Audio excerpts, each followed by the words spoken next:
News ಬುಲೆಟಿನ್ಗೆ ಸ್ವಾಗತ. ನಾನು ಸುಮಿತ್ರಾ. ಇದೀಗ ಹೆಡ್ಲೈನ್ಸ್. ಮಕ್ಕಳಿಗೂ ಬಂತು ಕಂಬಳದ ಕ್ರೇಜ್. ಕೋಣದ ಜೊತೆ 9 ವರ್ಷದ ಬಾಲಕನ ಓಟ. ಕೋಣದ ಬಾಲ ಹಿಡಿದು ಓಡಿದ ಅತೀಶ್ ವಿಡಿಯೋ ವೈರಲ್.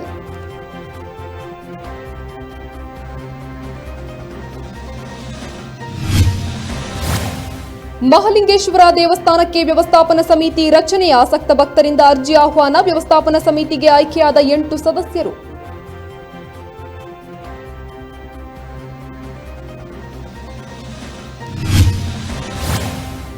ಬಂಗಾರಪಲ್ಕೆ ಫಾಲ್ಸ್ನಲ್ಲಿ ಗುಡ್ಡ ಕುಸಿತ. ಇನ್ನೂ ಸಿಗದ ಯುವಕನ ಮೃತದೇಹ. ಕ್ರಷರ್ ಬ್ರೇಕರ್ ಬಳಸಿ ಬಂಡೆ ಪುಡಿ ಮಾಡಿ ಶೋಧ ಕಾರ್ಯ.